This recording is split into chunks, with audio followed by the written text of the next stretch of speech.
I'm Dante, And hey, I'm Dana. and welcome to the Dante Show.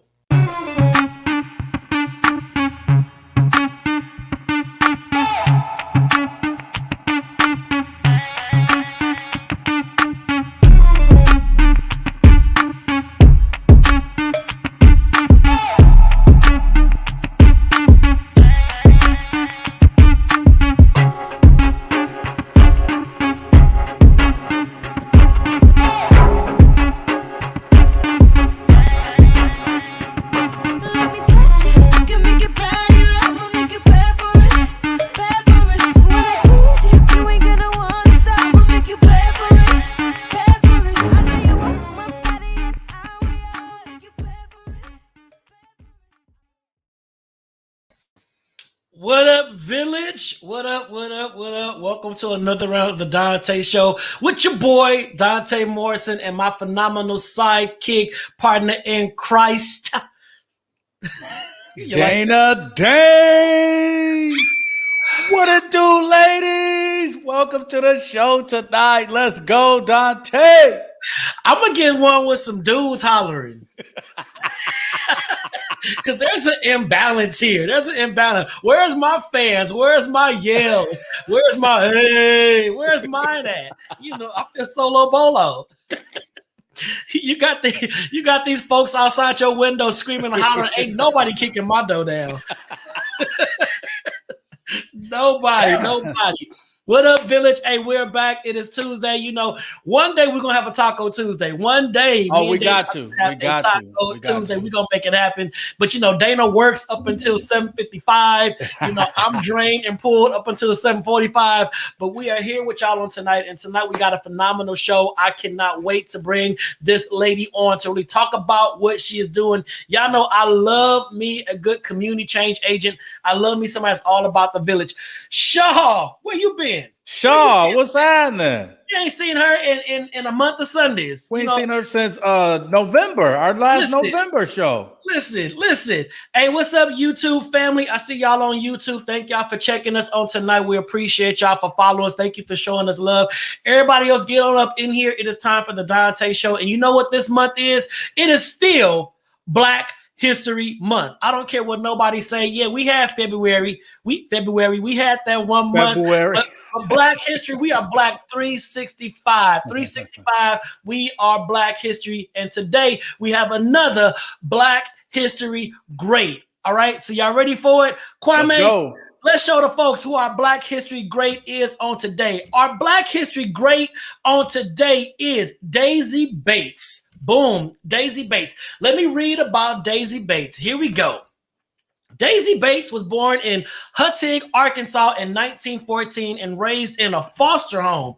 When she was 15, she met her future husband and began traveling with him throughout the South. The couple settled in Little Rock, Arkansas. Keep that in mind.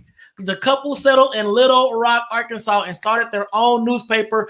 The Arkansas Weekly was one of the only African-American newspapers solely dedicated to the civil rights movement. All right, boom. In 1954, the Supreme Court ruled segregated schools unconstitutional. After the ruling, Daisy began gathering African-American students to enroll at all white schools. You know, she was pissing them folks off. Often the white schools refused to let Black students attend. Bates used her newspaper, the power of media, to publicize the schools who did not follow the federal mandate. Despite the continuous rejection from many Arkansas public schools, she pushed forward. Come on, Queen, push forward. When the National NAACP office started to focus on Arkansas schools, they looked to Bates to plan the strategy. She took the reins and organized the Little Rock Nine. There you go. We always know the story, but we never hear the background. The Little Rock Nine, Bates selected 9 students to integrate Central High in Little Rock in 1957. She regularly drove students to school and worked tirelessly to ensure they were protected from violent crowds. Okay. She also advised the group and even joined the school's parent organization. Due to Daisy Bates' role in the integration, she was often a target for intimidation. They always mad at us. Rocks were thrown to her home several times, and she received bullet shells in the mail. The threats Wow. forced the Bates family to shut down their newspaper. After the success of the Little Rock Nine, Bates continued to work on improving the status of African Americans in the South, and her influential work with school integration brought her national recognition. In 1962, she published her memoirs, The Long Shadow of Little Rock, and the book went on to win the American Book Award. And then Bates was invited to sit on the stage during the program at the March on Washington for Jobs and Freedom in 1963. Due to a last-minute change, Daisy was invited to speak at the march. Come on, Daisy. Yay. In 1968, Daisy moved to Mitchellville, Arkansas. She was sick of Little Rock, moved on down to Mitchellville, and the majority Black town was impoverished and lacked economic resources. When Bates arrived, she used her organizational skills to pull together residents and improve the community. Daisy died on November 4th, 1999. For her work, the state of Arkansas proclaimed the third Monday in February Daisy Gatson Bates Day, and she was posthumously awarded the Medal of Freedom in 1999. Daisy, Black excellence. Black excellence. That's what it's all about. It is Black History Year. In every episode of the Dante Show, we're going to talk about a Black great that many of us have never heard about. We always hear about the Martins, the Malcolms, and all that. But did you know about Daisy Bates, the woman behind the Little Rock Nine and the integration of Central High School in Little Rock, Arkansas? Yes. Daisy Bates, this show is for you. Give it up for Daisy, y'all. That's what I'm talking about. That's what I'm talking about. All right. So, we Black 365, Black 365.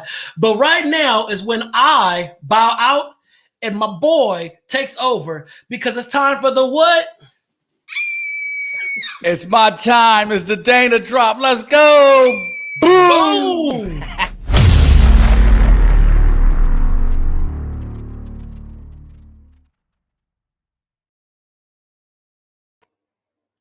What's going on, beautiful people? I pray that everyone is in good health, is in good spirits during this time. Please do us a favor and go over to youtube.com/Donta Morrison and hit the subscribe button and like our show. Come on, let's go. Tell a friend, tell a cousin, tell a family member.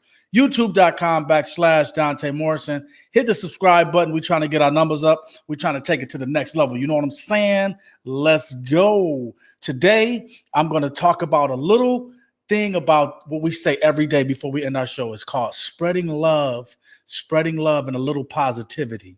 All right. This is how you can spread love and a little positivity. Try mentoring someone. Do you have a skill that you can share with others? Volunteering as a mentor for someone gives them the chance to improve their skills, which could help their career or benefit them in other ways, from business to banking to baking to musicianship, anything. There are a lot of things people would like to learn about. So if you have a skill or something that you want to teach someone, try mentoring. That's a way that you could spread love and a little positivity in your community. Try sending some fun text messages to your loved ones. A few minutes out of the day, take a few minutes to send your friends a funny text or a picture. It'll put a smile on their face and probably put a smile on yours. They may send it on to other people, spreading more love and laughter, and it all started with you making someone feel good. Try doing a little act of kindness every day. I know in this pandemic, it's hard for us to get out and do things and go places and things like that. But you can, when you do get a chance to go out, you can hold the door for someone. We can't really smile for people and smile at people because of the masks. So, you can hold the door for someone or help someone with heavy bag, walk up to an elderly person or someone that may be by themselves and introduce yourself and, at the grocery store and say, hey, do you need help with those bags? Can I help you carry your things and things like that? It only takes a few seconds to do so, but the other person will appreciate your gesture and it will probably put them in a much better mood. And also, again, it'll make you feel good about doing a good deed that day. And here's a good thing. We always say spread love instead of spreading lies, but let's try spreading some positive gossip. I'll say that again. Instead of spreading negative gossip, let's spread some positive gossip. So many conversations are based around nasty, mean, messy, just tearing people down stuff. Try switching it up. Try switching to a more positive angle, and you'll notice more love and happiness in your life. I'll say that again. Try switching up the conversation. Try moving to a more positive angle, and you'll notice more love and happiness in your life. And you won't be upset with anyone when you find out what they said and what the way they said it, because usually gossip travels, and by the time they get back to you, it's a whole nother story. But if you started off positive, it always will end up positive. All right. And last but not least, here we go. Try to be less judgmental. I'll say that one more time. Try to be less judgmental. No one, including yourself and including me, no one likes to be judged by others. And there is very little gain from being judgmental. You will hold less anger if you are non-judgmental and open-minded, and you'll be nicer to be around. I'll say that again. You'll be nicer to be around. You ever have those people you just go around and you could just feel the stankness on them and the nastiness on them? Like, I know you was just probably talking about me or somebody before I got here, because you could just feel the thickness in the air. I don't like going into those situations like that. I could feel it. I could see that stankness all over them. And we say stankness back east. I don't know if they say it out here in California, but you could tell when somebody got a stank attitude. Just try being less judgmental. Be nicer. It'll make you feel better, and it'll make the world and the community a better place. All right? That's my Dana drop. It was quick, but I dropped some nuggets, and I hope it encourages somebody out there today. All right? Peace.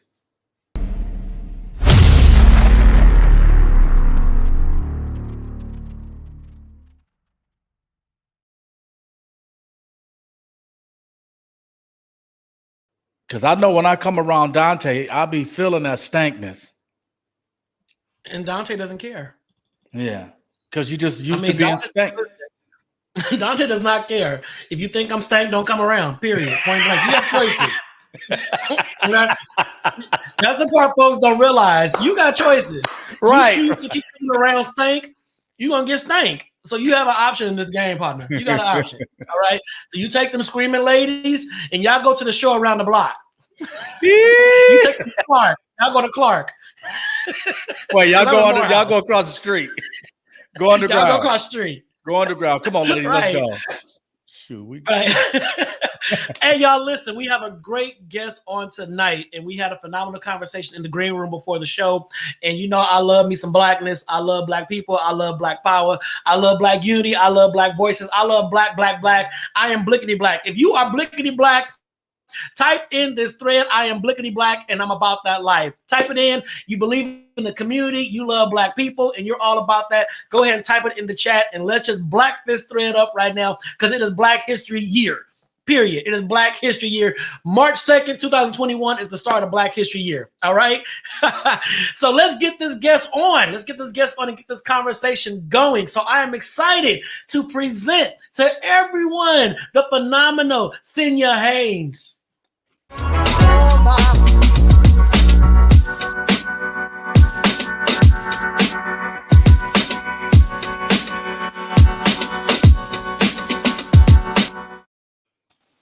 Hey. Look at that. Ready. Hey, such Hey. Thank you for that intro. How y'all doing tonight? We are blessed. How are you, my queen? I am wonderful. I am so happy to be here. I heard California and I felt a little nostalgic. I'm missing home right now, especially that weather. Chicago, we had Snowmageddon the last couple of weeks. Just barely melted. So a little jealous. Well, it could be no worse than Texas. It could be no worse than Houston. So you know what? God bless them. Yeah, it's not, because we are definitely equipped for some snow. So right, yeah, put it in I perspective. can't complain. Now, what part of Chicago are you in? We have a lot of Midwesterners that watch the show. Yeah, I would be remiss if I did not say South Side. So yes, I'm on the South Side of Chicago, and those who know. It's like a South Side, West Side thing going on here. So I'm a South Sider. I get it. My partner's from Chicago, so Evanston. Okay. So Evanston. Well, Chicagoland, perhaps. Right, ish. Oh man. Adjacent. No shade. I'm just saying. Evanston I ain't mean, Chicago as anyway. Yeah. He still has Garrett's popcorn, and still has Giordano's. So, it's Chicago. It's close. It's you close. know, right. Evanston's lovely. So, Senyah, let's get into this. So, I was introduced to you, via your manager. Eddie, okay, there we go. Yeah, Eddie's my everything. He is my life helper. He gets me together. Okay, so yes, he's acting as manager, co-publisher, lots of hats, but I just started calling him manager because that's the function he does. So yeah. Hey, I love it. So you are a writer. And there's a lot of writers that watch this show. I've had a few writers. Nicole Vick, who's watching right now, is a writer. Her book is phenomenal. So let's get into it. What do you write about, sis? What do you write about? Well, I do write about a lot of things. Eddie, who you were just talking about, he just published an anthology, and I have a short story in there, and I also have my art on the cover. It's called From a Black Perspective. So that's just a short kind of experimental piece working with transitions and vignettes strung together. But why I'm here is because I have a children's book series that I have been working on. It is a passion project, a love of mine, and it's called J-Less Johnson. I'm holding some of the books here because I have a catalog. I have 4 of them out now, so I'm very excited. Wow. Okay.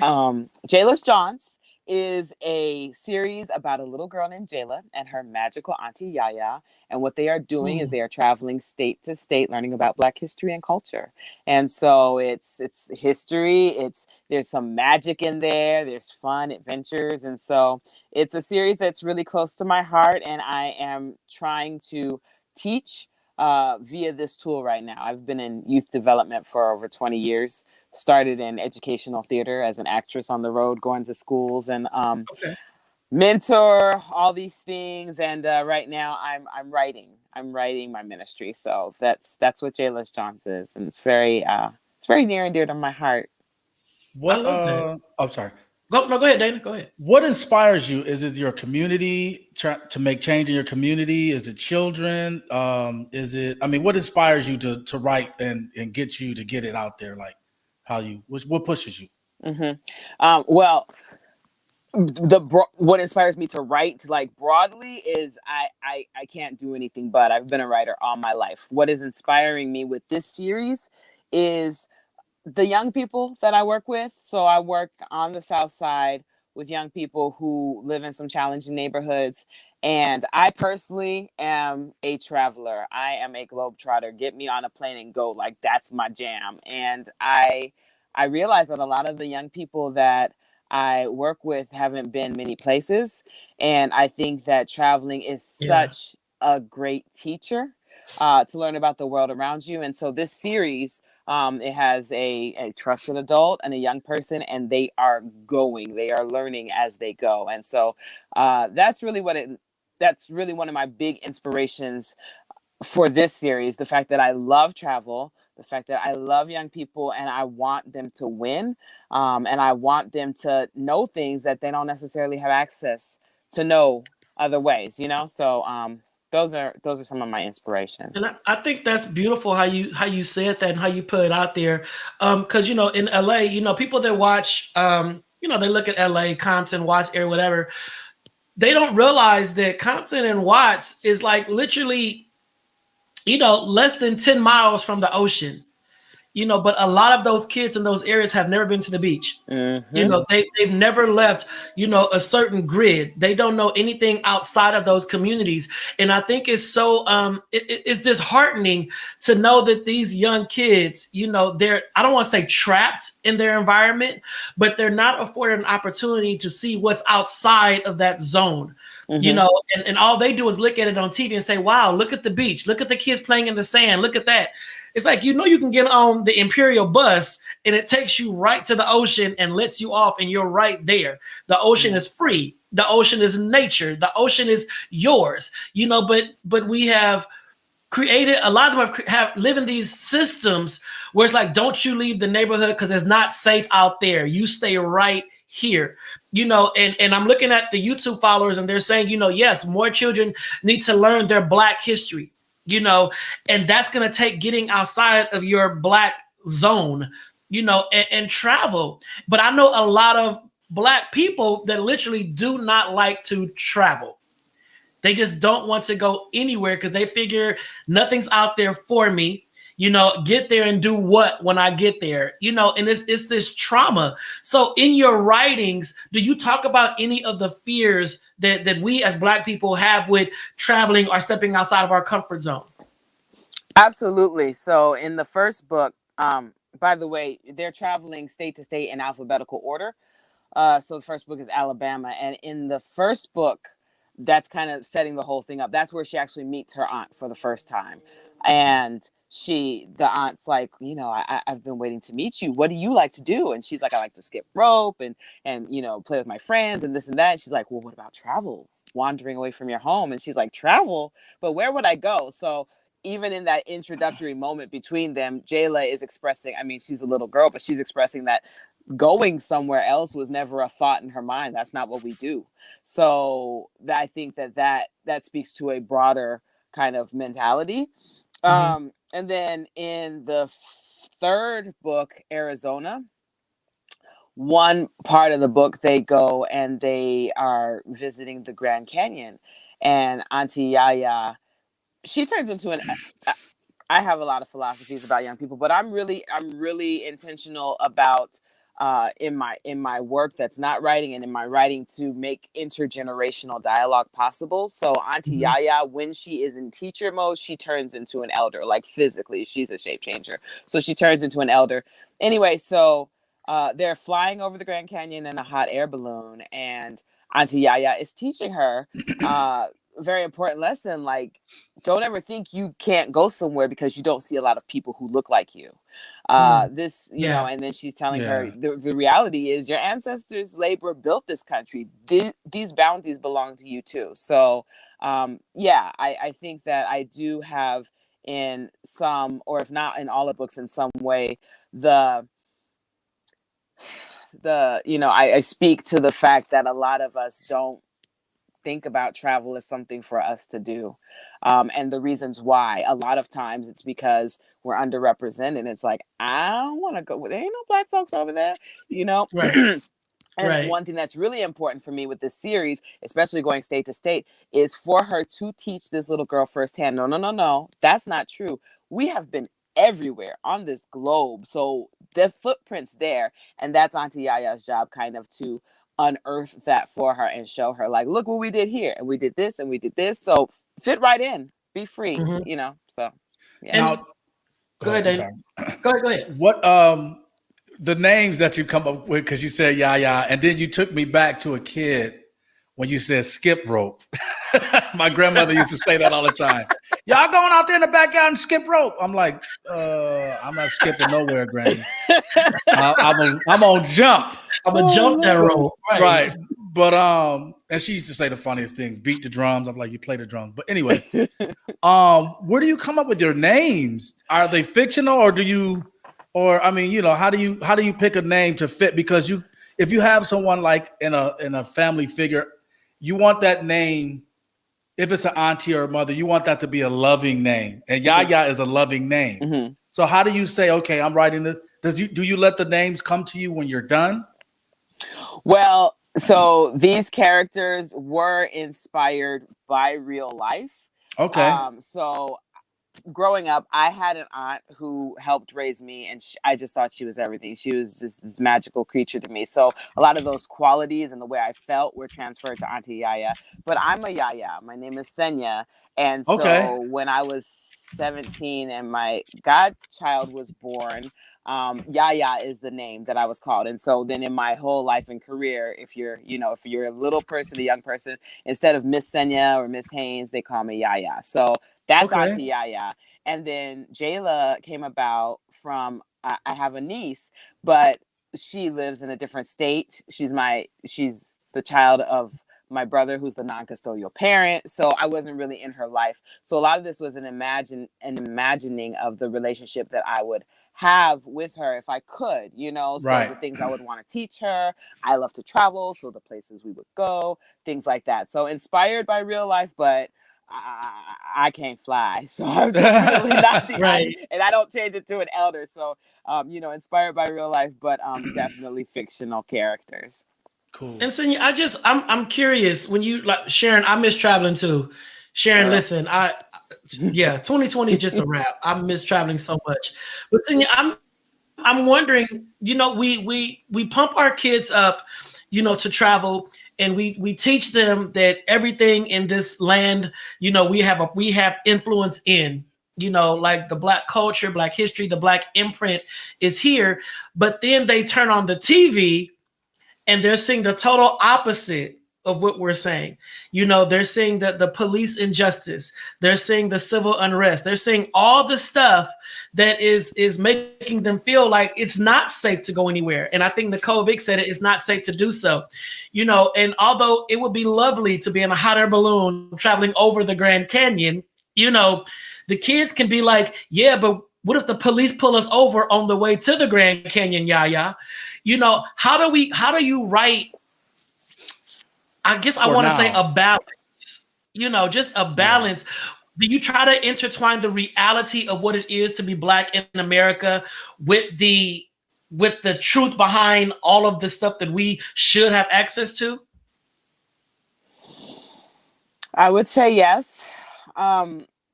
Each book delves in at least one, often many more, accounts of real historical, events with Black people. That's what they're doing. Mm-hmm. They're learning about what has happened before. And the reality is that the Black experience as is lived now was not created in a vacuum. If we are experiencing terrorism and discrimination and other things like that, we have been experiencing them. So I think mm-hmm. through teaching her the things that have gone on in history, it's giving her a context for what she is witnessing now. Case in point, so the 5th book, California, it's not published yet, but it's in the pipeline. So it's already written, it's already illustrated.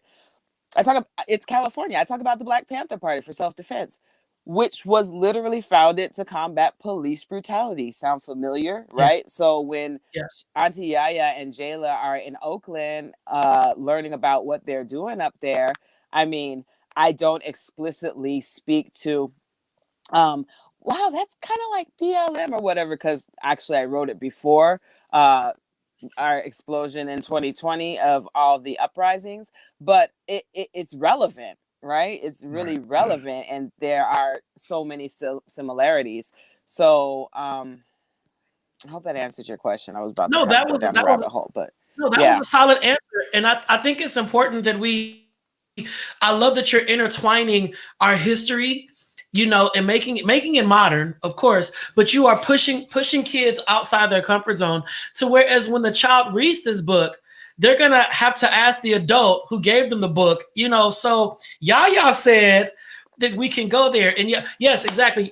In regards to, South Dakota, North Dakota, the indigenous people, we can never forget about this was their land first, period, period. And everybody that came afterwards, all of us are immigrants, to this native land of the indigenous people, but I think that when we talk about these experiences, it can be, I commend you. It can be so difficult to write in a language where the kids will not be tossed into a fairy tale, and think that everything will be bells and roses and butterflies. And then they hit this harsh reality and they're like, oh my God, Yaya lied.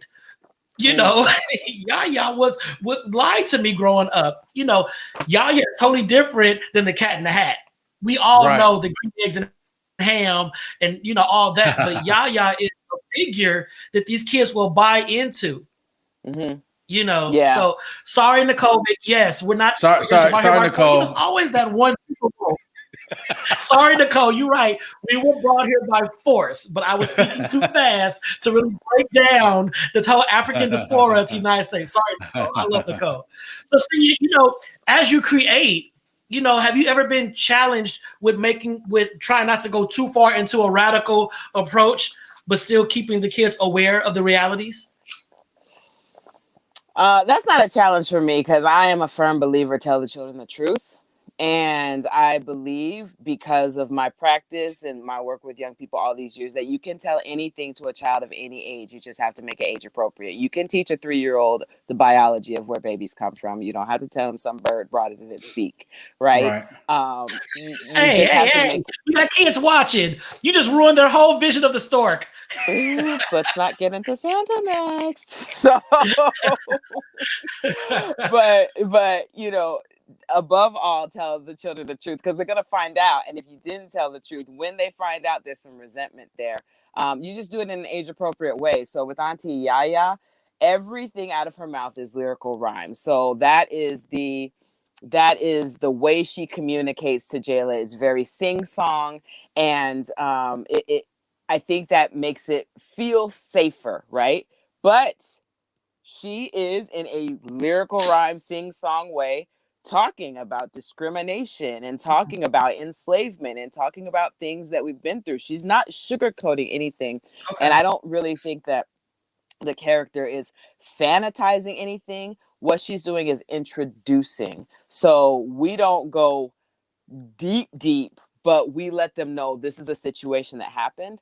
And even in the not the title page, but in the copyright page of every book, I say that, you know, I really hope that this is read with caring adults and sparks, you know, vivid conversation afterwards. You know what I'm saying? So I want these to be guided. I mean, I know obviously I have no control over that once it leaves my hands, but I really hope that there are adults in these young people's lives who are able to read this with them, to them, and answer the questions that the children are gonna have once they're introduced to stuff.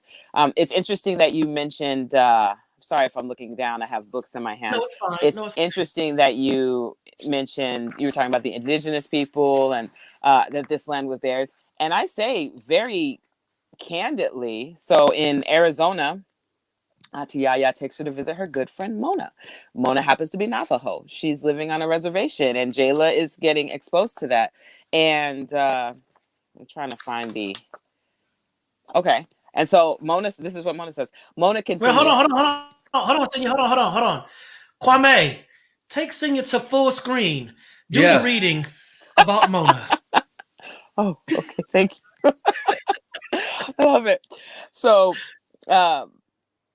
this map shows my people, the Navajo or Diné, living in a nation that spreads across the 3 states of Utah, Arizona, and New Mexico. Over time, there have been many territorial wars and different boundaries have been drawn, but you are currently on sovereign Navajo land. Mona continues, another name for where we are is a reservation. Before people came from Europe as early American settlers and took the land for this country, many people like me already lived here. Over the years, the United States government moved us to reservations. This is the land they allowed us to keep by law. So, no lie there. It's honest, but it's not grisly as it was. You see what I'm saying? It's introductory. So if they're like, Mom, what does she mean took? You mean gave? That was it right there, you know, the words are there. So hopefully they will be with someone who can explain that to them. I'm always interested in introducing and exposing young people to new thoughts, ideas, concepts, history, whatever. And hopefully it will whet their appetite to go dig deeper. You never know what's going to stick, you know? Yeah. So I just want to give them as much as I have. And hopefully they'll be like, but when I was in history class, they said this, and maybe they'll go challenge something that they heard and go deeper. I don't know, but I do want to introduce and expose, and I always want to tell the truth. And then this, I'm sorry, let me get through it. I just see a lot of my educator friends on this thread. Yeah. You know, I just a lot of them. And Senyah, as a Black educator, and I say educator because you're a formal educator. You know, we all educate, but you're formally an formal educator. Have you ever been challenged because you could not go as deep into Black history that you wanted? You know, being someone that probably knows the full gamut of what happened to Black people, you know, or African Americans or whatever, but you're called Malcolm and you talk about slaves and that's it. You know, so just to all the educators that are watching, how do you go around that, or how does that make you feel, knowing that you're being limited in what you can teach kids about the totality of the Black experience? Well, that's a good question, Dante. Actually, I am blessed to not be inhibited. So I'm not, so there's education and there's youth development. And while they obviously have the same clientele, if you will, it's two different fields. So education is formal, you go get your teacher certificate, whatever, and you are in school. Youth development is out of school time. So this is the after school, this is the weekends, this is the summer programs. Got it. We're focusing not on your 3 R's. We're focusing on social emotional learning. We're focusing on enrichment. We're focusing on civic engagement, things like that. So I'm never inhibited. I'm able, as a youth development practitioner in the programs that I run for young people, to tell them what happened and go to source material. Well, let's watch Eyes on the Prize, or let's go read this book, or, take them to the place. Well, this is the place where, remember that riot we were talking about? This is the place where that happened, or that massacre, so I do a lot of experiential learning, getting them out of the class, out in the city to learn different things, meet different people. I do a lot of just alternative stuff that they don't get in school. So I'm not inhibited in that way, and I'm glad. Okay. Yes, you are. Because I know that's something, Dana, and you talk about that often, about just how we talk about all the time, much we did not learn about Black history in school. Same. Malcolm Martin slaves, and until I got to college that I really started to get more educated about the Black experience, other than what I tried to learn on my own. But oftentimes, if a parent doesn't know where to begin, or if a parent doesn't know where to start, then the kids are not going to get it either. And right. Dana, you got 2 young ones. So what are you doing to make sure that they know their Blackness? Letting them know that they can't. First, I let them know. I let them know they can't yell at their mama and daddy. I let them know that you're not Hunter, you're not Brett, and you're not little Kelsey. So that's so don't. First of all, you're not gonna come in here yelling at me and your mama, and throwing no tantrum, because you're not those. No, I'm just joking. But no, slamming doors. No, you're not gonna slam no doors around here and say you hate me. You in the wrong house, son. You in the wrong house. I'm sorry, I can't control it. You are strumming my pain with your fingers, okay? I just got to count them. County, California. I got to count them. I got to let them know what they're not doing. But no, I let them, first and foremost, with me being a musician, I introduced them to all types of music, jazz, Afrocentric music, reggaeton, everything, stuff that goes back, African drums, djembe, all of these things. I introduced them to that part of the history of the music. I also let them watch certain documentaries with me on YouTube. Nothing too graphic or anything like that. And they have questions. I mean, they had questions about last year. They had questions about the presidency. They had questions about the Black Lives Matter situations. They had questions about George Floyd and things like that. That they were exposed to because of the social media. So I had to my wife had to break that down to them in a way where they can understand. And then I also tried to tell them in the house, let me deal with you here and let you know that I love you and it's coming from a loving place, versus you trying that on the street and someone doesn't care about you. First, because they don't care about you. Secondly, you're going to grow up to be a young Black man and a young man. So in this society, and first of all, key point is Black. So the things that I let you get away with here, or the things that I chastise you with here, just know, and I let them know it's coming from a loving place because I care about you, and I'm not going to be quick to pull a gun out on you or fight you or arrest you or, whatever the case may be. So I want you to know how to be able to deal with these situations and learn how to walk away and not even get into these situations if you can avoid them when you go out there into the streets. And then I had 2 questions for you, Senyah. I know that you stated that you just started, or you just began writing children's books. Is that correct?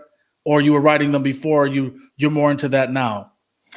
I'm more into it now. I actually started this series in 2013, and the first ones came out in 2017. So this project's been going on quite some time. And the first children's book that I wrote was actually in 2006. But I haven't been like full speed ahead with this genre any time in my life other than I am like I am now. So my other question is, being that you're doing that, you're writing the children's books now and moving into that area and direction, which do you enjoy most, the children writing or the regular writing? And which one, I forgot which one do you enjoy, most? I forgot what the other half. Right, go for little kids' books. Right. Oh, which one is easier? I'm sorry. Regular Dana. What you trying to say? Is it regular? Or which one do you feel that's easier for you to write and flow with, the children's writing or your regular writing? And which one do you enjoy? So I think that it's like anything in life. Variety is the spice of life, right? Mm-hmm. So I have had such a long stint of focusing on Jayla and doing research with the end goal of making information digestible for youth in this way. I've had such a run of that when I step out, like I told you that I had a short piece in an anthology, and that's just regular adult literature. And that was thrilling. It's like, oh yeah, I let me, write these scenarios about lovers or about, the folly of man or whatever, that was thrilling because I hadn't done it in a while. But I mean, I'm a writer, so I mean, I'm a produced playwright. I wrote a novel that will never see the light of day. That was 458 pages of, I don't know, 458 pages. Yeah, but I was young. But I'm a write poetry. All of January, I was on a haiku binge, and I was just writing a haiku every day. Wow. So I'm a writer, and I enjoy the art. I enjoy the molding of words like clay, so wow, okay. I mean, I love them all, and Jayla is especially enjoyable for me right now because I am able to see the fruit of my labor. When it was a thought in my head, the image I saw was a book in children's hands. That's what I saw. And I'm seeing that now. So that gives me all the inspiration I need. It's like, okay, we got to go to another state. I got to have that feeling, because even, in my practice with young people, it's the aha moments that do it for me. I love them, so so I'm getting a lot of joy with this series. But I also, I do like to step out of the youth genre every once in a while and write about some other stuff. And so, like I said, the anthology From a Black Perspective that just came out, this is volume 1 of a 3-book series. So I've got 3 other pieces that I'm like eager to pen to get out there and, show the publisher and the editor and see what they think about it. But I love them all. I would say equally and differently, kind of like people and their children. Yeah. Exactly. Question: do you think anything is missing in the genre of children's books for Black children? I know that you're covering one aspect of it, and there's a lot of other, I know a lot of Black children's authors that are out there, but do you think anything is missing or that there should be more of when it comes to educating, young Black kids? I think that by necessity, when you are a Black artist or you are making art for Black people, the experience of the audience has to come through, right? You it's the elephant in the room. You can't some way. Mm-hmm. So a lot of ways you're trying to give them the education they didn't get in school. Reinvent the lie that has been told about a certain group, label the Black Panther Party as the revolutionaries they were and not the terrorists you heard in what I'm saying? So yeah. I think by necessity that has to happen and usually does when you think of like Black work. So I think to answer your question, if I had to off the top of my head, think of anything that's missing would be, well, I kind of incorporated just magic or, humor or things that other people are able to enjoy with, without thinking about it, because they're not focused on this really heavy thing that they always have to grapple with, if that Right. makes sense. It makes So perfect sense. yeah, Perfect. and I think that that's one of the reasons why I make Auntie Yaya magical. She has, she has this little tiny glitter purse, and she can pull anything out of it, and this big magic globe or whatever she wants, and just like fun and just for the heck of it kind of, Mhm. uh experiences. I don't know. So, because I know that when I read children's books by Black authors or that have Black characters, because representational art is very important too, right? Right. Right. I'll go to the library and I'll check out like 50 at a time and go through them, and there is a Black theme throughout all of them, but I have not seen much, fantasy or Lord of the Rings stuff, or just stuff that Yeah. doesn't have anything to Wizardry do. and whatnot. Right. Yeah. Exactly. Yeah. Exactly. So Because I want I to read would a think Black that Twilight. I want to see a yeah. Black Bella. I want to see a Black Jacob. I want to Yeah. see that. So for those Yeah. who are just tuning in, our guest is Senyah. She's an author, but we're discussing her collection of children's books that are going. What Auntie Yaya is going from state to state to state to state. Let me see if I got it right. It is a 3-part series, and you are still in part 1. So Senyah, what I want to do right now, this is going to be your 2 minutes to plug and shine and gloat and all that. I'm going to give you full screen, and I want you to show each book individually and talk about that book and let folks know how they can get your collection, because folks might be quiet, but they are watching. And I think it's important for parents to know, how do they get these books to their kids? Because I love to see little kids sitting there reading. I think it's so beautiful and it's so powerful because kids get lost in the story. So Senyah, you got 2 minutes, full screen. We're going to sit back and watch your commercial for your collection of books. Wow. Okay, here I go. So the title of the series is called Jayla's Jaunts. It is about an aunt and a little girl. They are traveling state to state, learning about Black history and culture, and they're going in alphabetical order. So it's not a 3-part series, Dante. You were talking about the anthology. This is going to be a 50-part series because it's going through all of the states. Actually, and the District of Columbia. By the time I'm done, I don't know, Puerto Rico might be a state. Who knows? So first we have Jayla's Jaunts, all about Alabama, and in it I like to say we cover kind of the Black History Month greats. So we do talk about the Tuskegee Airmen, Rosa Parks, George Washington Carver, and this is introductory. And next we go to Adventures in Alaska. And the Black history moment that we encounter there is something that I had never heard of. I had to kind of dig for it. And it's talking about the Black soldiers who helped build the highway that connected Alaska to the lower 48 United States, and the conditions they found themselves in a segregated army. Next, we have, and this just came out, Arizona Antics. And we go to the Southwest.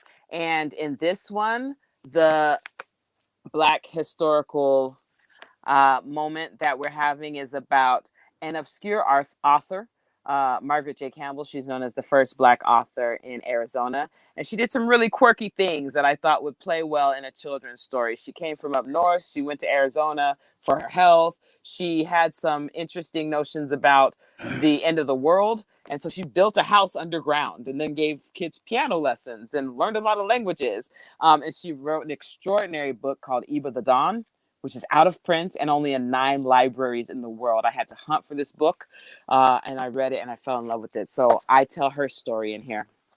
And then the next one that's going to be coming out is Jayla's Jaunts, Agog and in Arkansas. So when you were talking about Daisy Bates, I was like, because this does tell the story of the Little Rock Nine, along with some other things. And we don't go that deep. Remember, it's introductory, but it is exposing her to the fact that segregation is a thing that was widespread, and this is the reaction that some people had to it, and this is the kind of courage that some young people displayed while integrating. And so, yeah, in California is in draft form, and they go and they learn about the Black Panther Party for self-defense. They ride straight down the coast and they go to LA, learn about Miss Biddy, known as the grandmother of LA. A lot of people don't know that. And yeah, so I'm just going to keep going state to state. I'm writing Colorado right now and then on to Delaware. And I'm just excited about the process. Some books will talk about icons and luminaries that we know, and others will be these Black historical gems that I had to dig kind of deep to unearth. And I really, really like those. So it's a mix. And that's my series, Jayla's Johns. I love it. I love it.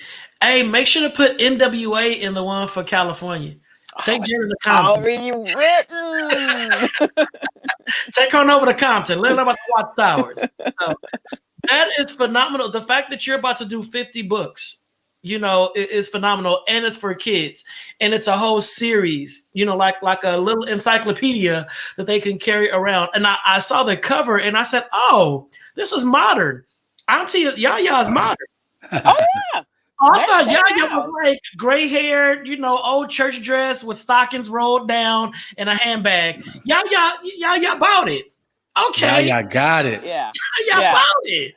And when she's Auntie Yaya the elder, she's got long gray locks, but she's got this walking stick with a face carved on it, and she get down with the rest of them. So she's not your average elder. I love it. Yeah. And these books are available now, correct? Mm-hmm. Okay. How do people access them? How do they buy them? What do they do? So they are sold online at palindromeglobal.com. So the vehicle that I founded a publishing company in 2015 to be the vehicle to get these books out. Palindrome Global Publishing and Events, and it's named such because my name is a palindrome. Senyah Haynes is read the same forwards and backwards. So if you go to palindromeglobal.com, then that is where Jayla's Johns lives. Oh, I'm trying to find it. Palindrome Global. Mm-hmm. Palindromeglobal.com.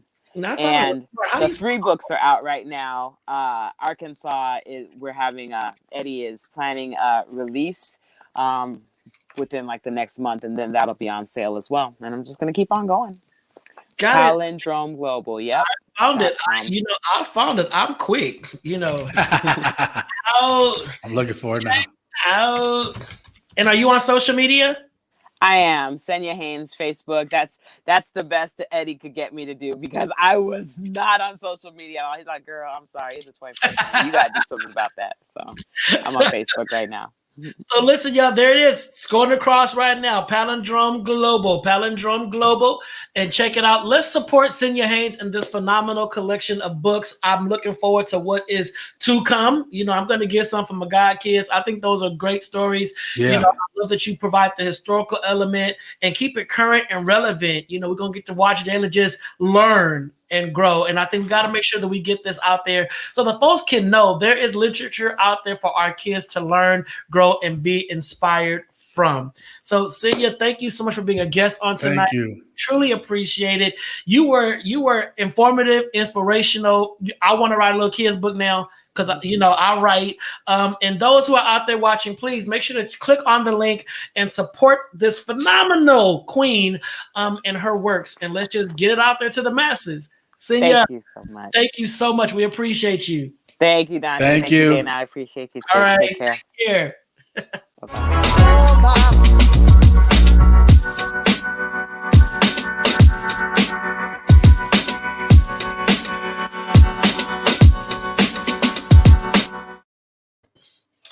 That was inspiring, man. Yeah, it was. It was pretty good. I'm gonna get them. I'm a cop about 50 of them books and read about the nation. I'm a copy. Dana, close us out, dog. Hey, what's going on? Please, everyone, follow me at Dana on Instagram at DNA716. DNA716. Follow me over there. You can see what I'm doing musically, having some fun, a couple of pictures or whatever is going on. But before we do this part, you know what we got to do? We got to spread love. Instead of spreading lies, we got to spread love. Instead of spreading lies. Yes, I like that one. It sounds like you just took a shart. Listen. Make sure you reach out to someone, even if you think they're doing good. A simple hi, hello, text message, letter, card, anything goes a long way. So even if you think they're doing good, please reach out to them. Suicide, depression is real, especially during this time, during this pandemic. So please pick up that phone, pick up that pen, paper, text message, or whatever, email, and let someone know that you love them, or just send a simple text or something saying, hi, I was thinking about you. You never know. You may change somebody's life in the course of their life on what they're probably about to do. All right? I love y'all. Right. And y'all know who I am. I am Donta Morrison, host of the Donta Show. Follow me on Instagram at Donta_Morrison, Donta_Morrison. Or you can also just check out my website, DontaMorrison.com, and see all the wonderful things that I do. So, listen, y'all, it is Tuesday. It is Tuesday night. We appreciate y'all for following us. Village, you guys are our ride or dies. Without y'all, we would not have a show. We just be two dudes talking to each other on social media. But thank y'all for every episode, just being present, being here, being supportive, and just helping us spread the message. We're trying to make sure that the Black voice is heard. So we get all of our Black folks on the show to talk about Black things for Black people to build a Black village, because we are Black 365. We have some phenomenal guests lined up this month. Trust me, you are not going to want to miss an episode.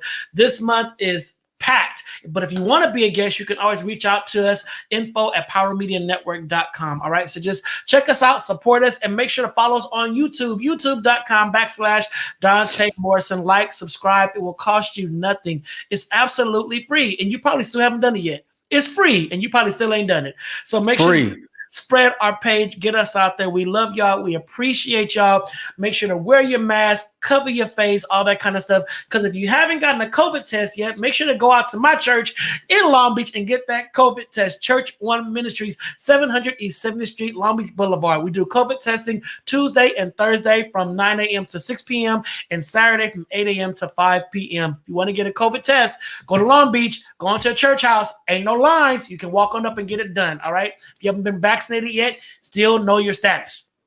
All right, boom. Wear that mask, wash your hands, social distance, and we will see y'all next Monday night, 8 p.m. Pacific Standard Time. We're only an hour out of your night. We appreciate y'all. We love y'all. Check us out. We checking you out, and we'll see you next week. Take care. God bless.